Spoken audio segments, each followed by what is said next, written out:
Friend, इस video में हम क्वेश्चन डिस्कस करेंगे यूपी पीजीटी फिजिक्स 2000 के सॉल्यूशन पार्ट 3 क्वेश्चन नंबर 21 से 30।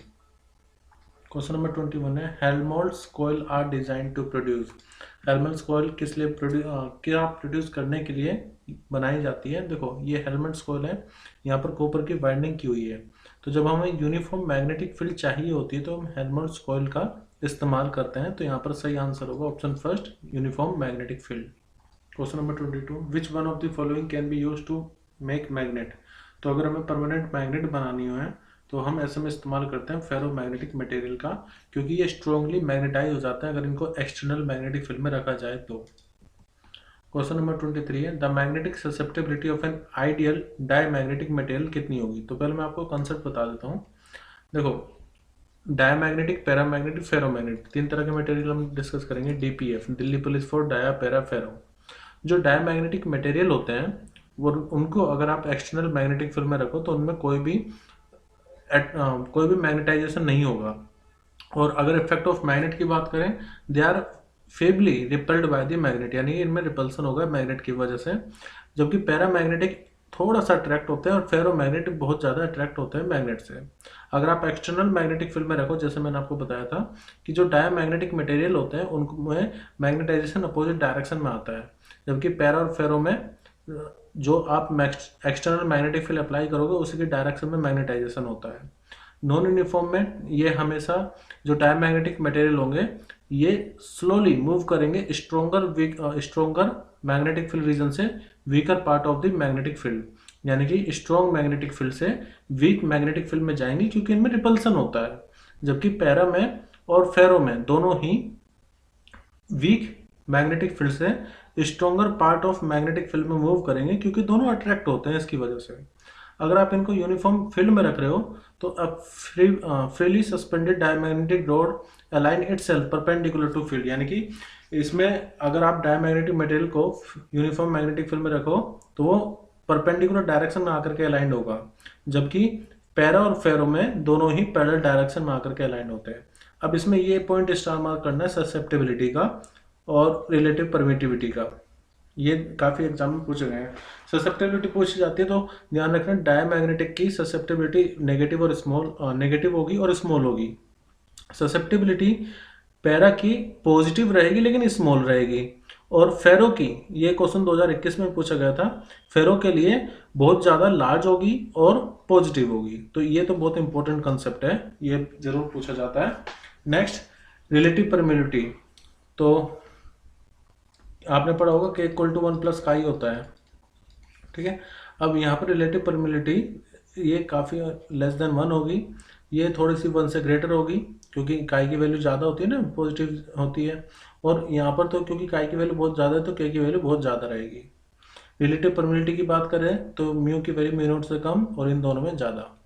इफेक्ट ऑफ टेम्परेचर, तो जो डायमैग्नेटिक मटेरियल होते हैं टेम्परेचर के का कोई इफेक्ट नहीं होगा, जबकि पैरामैग्नेटिक मटेरियल में क्यूरी लॉ फॉलो होता है, ससेप्टिबिलिटी इन्वर्सली डिपेंड करती है टेम्परेचर पर।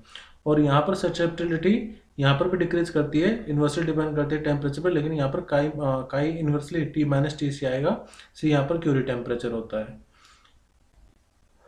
और टी सी वो टेम्परेचर जिसमें फेरोमैग्नेटिक मटेरियल पैरामैग्नेटिक मटेरियल में कन्वर्ट हो जाते हैं। रिमूवल ऑफ मैग्नेटिक फील्ड, अगर आप मैग्नेटाइजिंग फील्ड को हटा रहे हो तो इसमें मैग्नेटाइजेशन तब तक रहेगा जब तक बाहर से मैग्नेटिक फील्ड अप्लाई हो रही है। जबकि यहाँ पर as soon as the magnetic field is remove magnetization loss हो जाएगा, मैग्नेटाइजेशन इज रिटेन। अब देखो इसमें मैंने आपको बताया ना, एक क्वेश्चन आया था कि मैग्नेट बनाने के लिए हम कौन से मटेरियल का इस्तेमाल करेंगे, तो मैंने आपको कहा था फेरोमैग्नेटिक। क्यों? क्योंकि इसमें मैग्नेटाइजेशन बाद में भी रहेगा, अगर आप मैग्नेटाइजिंग फील्ड को हटा भी दोगे तब भी उसमें कहीं ना कहीं मैग्नेटाइजेशन रहता है। इसकी वजह से हम फेरोमैग्नेटिक मटेरियल का इस्तेमाल करते हैं मैग्नेट बनाने के लिए। फिर ये वेरिएशन ऑफ एम और एच, एम चेंजेस लीनियरली, यहाँ पर जो एम होगा वो लीनियरली चेंज होगा एच के साथ, और M changes with H non linearly ultimately attains, यहाँ पर एक सेचुरेशन आ जाता है। हिस्टेरेसिस लॉस, यहाँ पर बी वेक्टर, यहाँ पर कोई भी हिस्टेरेसिस लॉस नहीं होगा, यहाँ पर भी नहीं होगा, लेकिन जो हिस्टेरेसिस कर्व आप देखते हो ना वो हमेशा हिस्टेरेसिस कर्व बनता है फेरोमैग्नेटिक मटेरियल के लिए, जो कि उसकी एनर्जी पर यूनिट साइकिल कितनी लॉस हुई है उसको रिप्रेजेंट करता है, area under the hysteresis curve. मैं आपको हिस्टेरेसिस कर्व का अभी दिखाऊंगा। ये देखो ये हिस्टेरेसिस कर्व है, तो इसमें जो पूरा एरिया आएगा ना इसके अंडर में, यह होता है कि एक साइकिल में ऑफ मैग्नेटाइजेशन डिमैग्नेटाइजेशन में कितनी एनर्जी लॉस हुई है, उसको ये ग्राफ, उसका जो एरिया होता है ग्राफ का वो रिप्रेजेंट करता है। तो सिर्फ फेरोमैग्नेटिक मटेरियल के लिए ही हम स्ट्रेसिस कर्व बनाते हैं। नेक्स्ट है फिजिकल स्टेट ऑफ मटेरियल। तो ये सॉलिड लिक्विड गैस तीनों में पाए जाते हैं, ये ज़्यादातर सॉलिड में ही आपको मिलेंगे। एग्जाम्पल भी जरूर याद रखना, एग्जाम्पल भी क्वेश्चन में पूछा जाता है। अभी एनवीएस और केवीएस के एग्जाम में ये एग्जाम्पल पूछ लिया गया था। केवीएस के एग्जाम में आया था कि गोल्ड किस में आता है, तो गोल्ड यहाँ पर डायमैग्नेटिक मटेरियल होता है गोल्ड। तो एग्जाम्पल क्या होंगे, डाया के bismuth, copper, lead, silicon, nitrogen, at STP, H2O, NaCl, Ag और Au, ये सब क्या है, डायमैग्नेटिक मटेरियल। जबकि एल्यूमिनियम, सोडियम, कैल्शियम, ऑक्सीजन और CuCl2 ये पैरा में आएंगे, और आयरन, निकिन, कोबाल्ट और Fe2O3, एल निको, ये सब आएंगे फेरोमैग्नेटिक मटेरियल में। तो इसी एक पूरे पैराग्राफ से, पूरे पिक्चर से आपका बहुत सारा क्वेश्चंस क्लियर हो सकते हैं, बहुत सारे क्वेश्चंस का आंसर आप दे सकते हैं। अब अपने वापस क्वेश्चन पे चलते हैं। इसमें पूछा गया था कि the magnetic susceptibility of an ideal diamagnetic material की कितनी होगी। तो आइडियल डायमैग्नेटिक मटेरियल जैसे सुपर कंडक्टर भी होते हैं, तो मैंने बताया डायमैग्नेटिक की जो ससेप्टेबिलिटी होती है वो नेगेटिव तो रहेगी, तो इनको तो हम लेंगे नहीं, और माइनस इन्फिनिटी का कोई मतलब बनता नहीं। तो यहाँ पर आइडियल डायमैग्नेटिक मटेरियल की ससेप्टेबिलिटी -1 रहेगी। नेक्स्ट क्वेश्चन है the magnetic moment of an electron circulating in the first orbit of hydrogen atom क्या कहलाता है। देखो मैं थोड़ा सा कंसेप्ट बता देता हूँ उसके पीछे का, फिर आंसर अपना आप आ जाएगा। अगर मान लीजिए कोई इलेक्ट्रॉन मूव कर रहा है, तो एक करंट वो कॉन्स्टिट्यूट करता है जो कि होता है I = Q/T। और मैग्नेटिक मोमेंट का जो फॉर्मूला होता है वो होता है करंट इंटू में एरिया। करंट मतलब Q/T और एरिया मतलब πr²। ठीक है। अब म्यू Q/T को आप लिख सकते हैं 2πr/v। टाइम जो होगा it can be written as 2πr/में स्पीड जो भी है उसकी 2πr/v। तो यहाँ पर T की जगह मैं लिखूंगा 2πr/v इंटू में πr²। पाई से पाई कैंसिल करो, r से r। तो जो मैग्नेटिक मोमेंट हो जाएगा वो कितना आ जाएगा, Q इंटू में v इंटू में r/2। और अगर मैं मान लीजिए चार्ज की वैल्यू रखूँ तो वो कितना हो जाए, -e/v/r/2। अब आपने पढ़ा होगा एंगुलर मोमेंटम L = होता है r×p, या फिर mvr भी आप इसको लिख सकते हैं। अगर मैं यहाँ से vr की वैल्यू निकालूँ तो L/m = vr आ जाएगा। यहाँ पर पुट करते हैं म्यू = -e, vr को मैं लिखूंगा L/2m। तो जो मैग्नेटिक मोमेंट आएगा वो आ जाएगा -e, angular momentum vector quantity है, मैग्नेटिक मोमेंट भी वेक्टर क्वांटिटी /2m। तो एक तो ये फॉर्मूला आपको ध्यान रखना है। अब देखो अगर मैं एंगुलर मोमेंटम की कंडीशन लिखूँ, बोर्स क्वांटाइजेशन कंडीशन ने बताया था, बोर क्वांटाइजेशन कंडीशन होती है जो एंगुलर मोमेंटम होता है वो NH/2π के इक्वल होता है, यानी कि इंटीग्रल मल्टीपल होता है n के h/2π के। तो म्यू की वैल्यू अगर मैं यहाँ पर -e/2m, L को रिप्लेस कर देते हैं तो आ जाएगा NH/2π, नीचे हो जाएगा 4π। तो म्यू = आएगा, अगर मैं इसको इस तरह से लिख रहा हूँ -e इंटू में NH/4πme। ठीक है, मैं नेगेटिव साइन को इग्नोर कर रहा हूँ। अगर मैं सिर्फ मैग्नीट्यूड को कंसिडर करूँ तो म्यू की वैल्यू n = 1 के लिए ये कितनी आ जाएगी, EH/4πme। इसी को बोलते हैं बोर मैग्नेटोन, यानी कि जो मैग्नेटिक मोमेंट होता है ना फर्स्ट ऑर्बिट का, इसी को हम क्या बोलते हैं, बोर मैग्नेटोन, बोर मैग्नेटोन।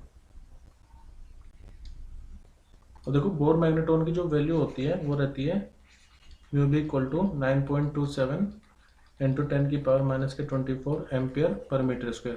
तो आपको ये वैल्यू भी ध्यान रखनी है क्योंकि ये पूछी गई है प्रीवियस ईयर में। बोर मैग्नेटोन का फॉर्मूला क्या हो गया, EH/4πme। पहले तो आंसर देख लेते हैं यहाँ पर, the magnetic moment of electron circulating in the first orbit क्या कहलाएगा, बोर मैग्नेटोन। तो देखो एक ही से हमने काफी सारे पॉइंट डिस्कस कर लिए, जैसे एंगुलर मोमेंटम के टर्म में फॉर्मूला क्या हो जाएगा, -EL/2m। और देखो यहाँ से आप जायरो मैग्नेटिक रेशो भी लिख सकते हो, E/μ/L का जो रेशो होता है ना, इसको हम जायरो मैग्नेटिक रेशो भी बोलते हैं।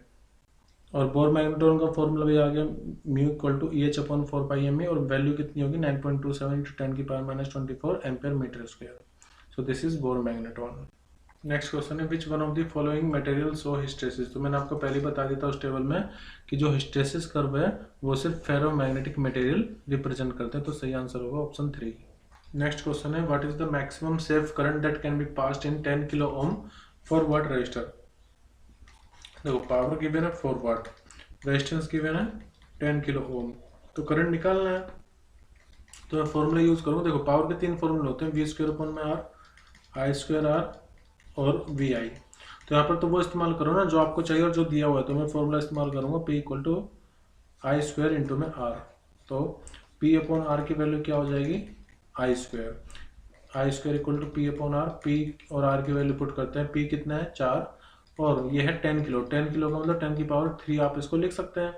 तो यहाँ से आई स्क्वायर इक्वल टू कितना हो गया, देखो मैं इसको 2 का स्क्वायर लिख लेता हूँ, ठीक है, और इसको मैं लिख लेता हूँ 10 की पावर 4 है ना, तो 10 की पावर 2 का स्क्वायर। तो जब आप अंडर रूट करेंगे दोनों तरफ तो आई इक्वल टू आ जाएगा कितना 2 अपॉन में 10, तो 2 अपॉन 100 आ जाएगी 10 की पावर 2। अब इसको ना सब आंसर यहाँ पर मिली एम्पियर में दे रखे, तो 10 की पावर 3 से मल्टीप्लाई कर देते हैं। तो जब आप मल्टीप्लाई करोगे तो 10 की पावर 3 से दो पावर कटेगी, सिर्फ 20 बचेगा, तो आंसर आ जाएगा 20 मिली एम्पियर, यानी कि ऑप्शन फर्स्ट। नेक्स्ट क्वेश्चन है एट ए नोडल पॉइंट, पहले एक नोडल पॉइंट ले लेते हैं यहाँ पर, और फिर electrical current 1 ampere 2 ampere 3 ampere are flowing away from the node, यानी यहाँ से 1 एम्पियर करंट जा रहा है, 2 एम्पियर करंट जा रहा है और 3 एम्पियर करंट जा रहा है इसी पॉइंट से, are flowing away from the node, ये दूर जा रहे हैं, जबकि 2 ampere 1 ampere and I ampere are flowing toward the node. अब यहाँ पर कुछ करंट आ भी रहा है नोड पर, तो ये 1 एम्पियर 2 एम्पियर और आई एम्पियर मान लेते हैं यहाँ पर आ रहा है। अब मैं यहाँ पर लगाऊंगा नोड पॉइंट पर KCL किरचॉफ करंट लॉ, जो कि ये कहता है कि जितना किसी एक पॉइंट पर, यानी कि यहाँ पर जो नोडल पॉइंट है, जितना इनकमिंग करंट होगा उतना ही आउटगोइंग करंट के इक्वल होगा। देख कह लो according to KCL summation of all the current equal to 0, मतलब कि इनकमिंग करंट और आउटगोइंग करंट का टोटल समेशन 0 होगा। तो हम ये भी कह सकते हैं कि जितना करंट नोडल पॉइंट पर आ रहा होगा इनकमिंग करंट बराबर होगा आउटगोइंग करंट के। अब कौन कौन सा करंट आ रहा है उनको ऐड कर लो, मतलब ये यहाँ पर ऐड करेंगे हम, तो 1 एम्पियर प्लस 2 एम्पियर प्लस आई एम्पियर तो आ रहा है, जा कौन कौन रहा है 1 ampere plus 2 ampere plus 3 ampere, तो यहाँ पर कितना हो गया 3 प्लस आई, और यहाँ पर कितना हो गया 2 और 1 3 और 1 6, तो आई इक्वल टू कितना आ जाएगा 6 माइनस 3 यानी कि 3 एम्पियर, और ये टुवर्ड द नोड आ रहा है, तो हमारा आंसर क्या होगा 3 ampere toward the node. Next question है the resistance of an ideal potentiometer should be. देखो पोटेंशियोमीटर किस लिए काम आता है, पोटेंशियल डिफरेंस फाइंड करने के लिए, इंटर रेजिस्टेंस फाइंड करने के लिए, दो सेल के ईएमएफ को कंपेयर करने के लिए हम पोटेंशियोमीटर का इस्तेमाल करते हैं, जिसमें पोटेंशियल ग्रेडियंट टर्म्स भी आता है जो कि V/L के इक्वल होता है। लेकिन यहाँ पर पूछा है कि रेजिस्टेंस कितना होना चाहिए आइडियल पोटेंशियोमीटर का। तो देखो लेंथ जितनी ज़्यादा बड़ी होती है ना पोटेंशियल ग्रेडियंट पोटेंशियोमीटर की, उतना ज़्यादा मोर एक्यूरेट आपको रीडिंग आ सकती है, या मोर एक्यूरेसी तब होगी जब के की वैल्यू कम होगी लेंथ की वैल्यू ज़्यादा होगी, ठीक है। तो यहाँ पर अगर मान लीजिए जितना ज़्यादा लंबा वायर होगा, और रेजिस्टेंस तो डायरेक्टली लेंथ पर डिपेंड करती है, तो अगर जितना ज़्यादा लंबा वायर होगा उतना ही उसका रेजिस्टेंस भी होगा। तो ज़्यादा से ज़्यादा हम कितना लंबा वायर ले सकते हैं, इसकी तो कोई लिमिट नहीं है ना, और जो लिमिट नहीं है उसको हम क्या बोलते हैं इन्फिनिटी। तो लेंथ अगर इन्फिनिटी है तो रेजिस्टेंस भी तो इन्फिनिटी होना चाहिए, तो यहाँ पर सही आंसर होगा first infinity, resistance of an ideal potentiometer should B infinity.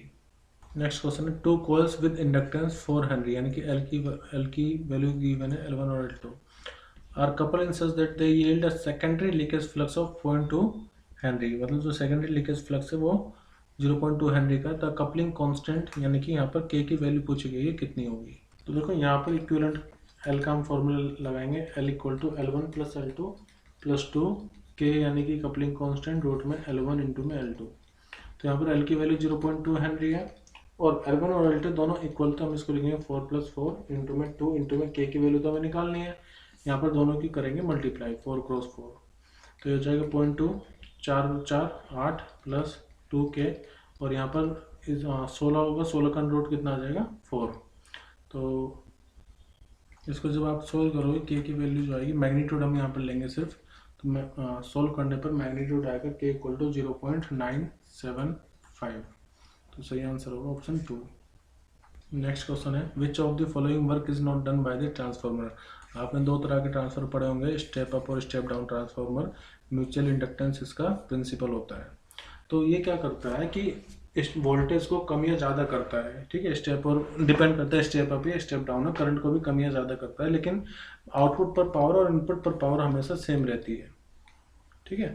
अगर हम लॉस ना माने तो आउटपुट पावर हमेशा किसके बराबर होगी, इनपुट पावर के। अब इसमें पूछा कि कौन सा काम ट्रांसफार्मर नहीं करता है। तो पहला है to transfer AC from 1.1 circuit to another circuit. तो बिल्कुल सही बात है, हम एसी ट्रांसफर करने के लिए, एसी पावर को ट्रांसफर करने के लिए हम ट्रांसफार्मर का इस्तेमाल करते हैं। सेकेंड है to produce matching between an unmatched source and load. तो ये भी काम मैचिंग का काम ये करता है। नेक्स्ट है to increase the power in a circuit. The power को इंक्रीज नहीं कर सकते, पावर तो एक तरह का एनर्जी अपॉन टाइम होता है, एनर्जी को थोड़ी ना हम इंक्रीज कर सकते हैं, तो इसलिए तो हम हो सकता है एम्पलीफायर इस्तेमाल करें। तो ये इसका काम नहीं है। और नोट डन पूछा ना, तो ये हमारा आंसर भी होगा। तो reverse the polarity of voltage between two circuit. तो पोलरिटी यहाँ पर रिवर्स हो जाती है, लेकिन पावर में कोई चेंज नहीं आएगा, पावर रिमेन कॉन्स्टेंट। मैं आशा करता हूँ कि जितने भी क्वेश्चन हमने इस पार्ट में डिस्कस किए हैं वो सब आपको क्लियर हुए होंगे। अगर फिर भी कोई डाउट है तो आप मुझे कमेंट करके अपना डाउट पूछ सकते हैं। और अगर आपको सब कुछ समझ में आ गया है, सब कुछ क्लियर है और कुछ नया सीखा है तो लाइक करके मुझे ज़रूर बताएं। Thank you everyone, bye and take care.